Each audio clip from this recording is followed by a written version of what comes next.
Tokyo's subway, 8 in the morning, standing room only. A 7-year-old boy in school uniform holds a strap, backpack on, watching the doors. An elderly woman boards, looks around for a seat. Without a word, without a glance from his mother, the boy moves to her side, bows slightly, and gestures toward his seat. She bows back. He finds another strap and goes back to the window. His mother says nothing. He already knew. Japan surveyed parents on the single most important quality they wanted their children to develop. 8 out of 10 said the same thing. Not grades, not obedience, not success. They said, Omoiyari, the ability to feel what others feel and move toward them. By the end of this video, you'll have 3 things you can start practicing tomorrow. And I'll be honest, one of them I find almost impossible to do myself. We'll get to it last. A quick note before we start. What I'm about to share might make you feel, for a moment, like you've been doing it wrong. That feeling is real, and it's also temporary.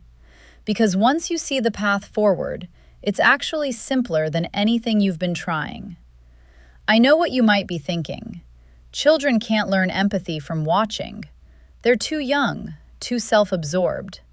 Here's what the research shows. NYU psychology professor Martin Hoffman spent decades studying exactly this.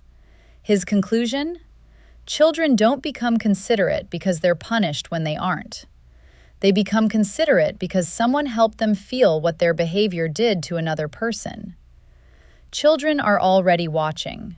The question is, what they're being shown to notice. It starts now, and it starts with 3 words. The first one changes everything.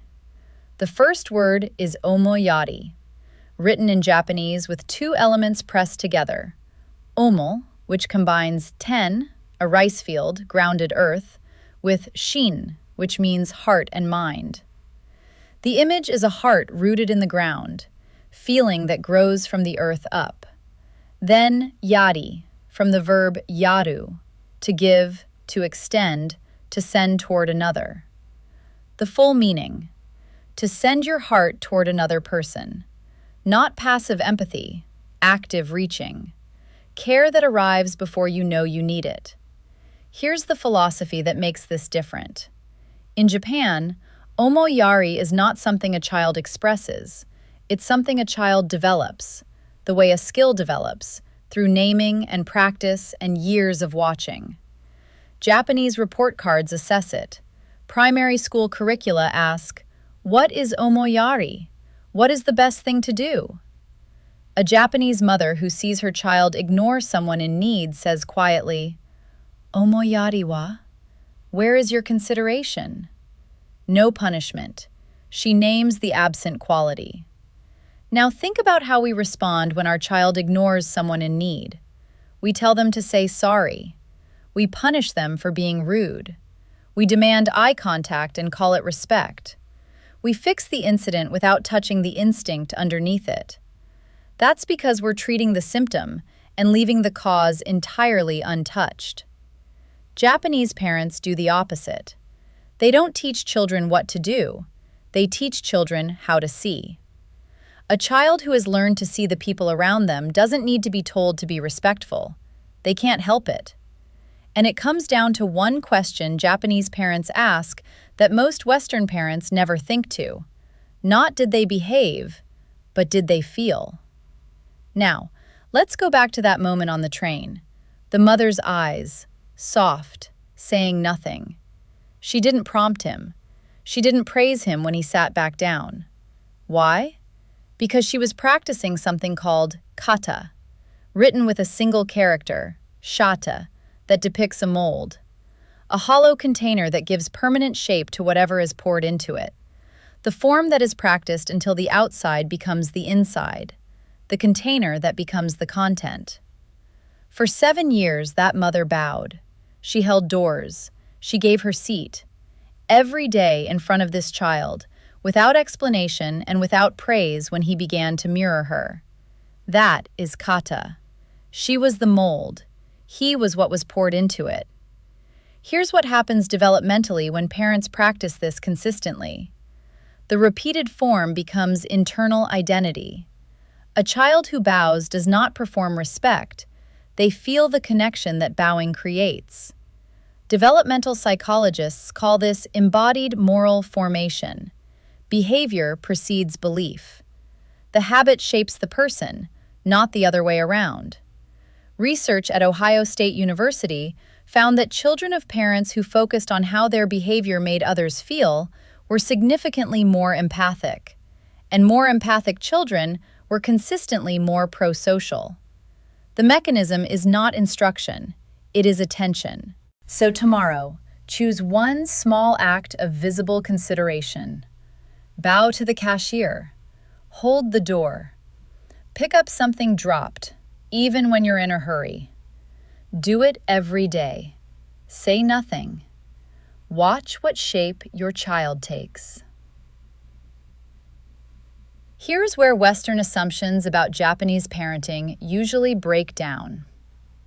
People often assume that because Japanese children are so aware of others, their upbringing must be driven by shame, by fear of judgment, by social pressure dressed up as politeness. The opposite is true. The third concept is Seken, 2 characters, shi, which means world and generation, literally 3 groups of 10 stacked, the generations of humanity flowing through time, and man, ma, the space between things. Together, the living space of the world. Not the abstract world, the near world. The people right around you, right now, your neighbors. Here's my honest opinion. Seken may be the most misunderstood concept in Japanese culture. Western child development tells us, don't worry what anyone thinks, just be yourself. We frame communal awareness as pressure to be escaped. But Seken is not shame, it is home.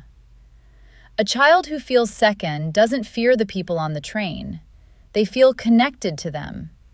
They lower their voice not because they're afraid of judgment, but because those people belong to the same world they belong to.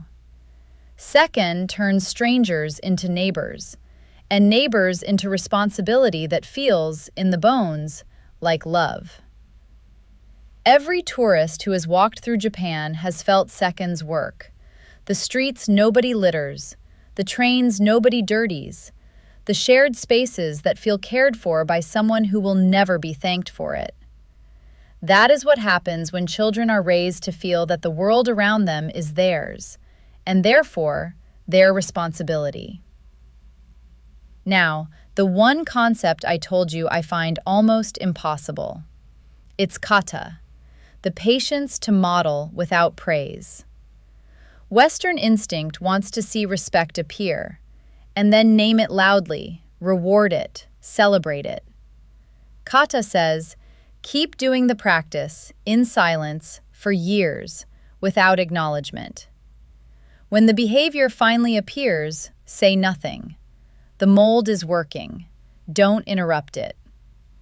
That silence, that long, patient, praising nothing silence, is almost unbearable.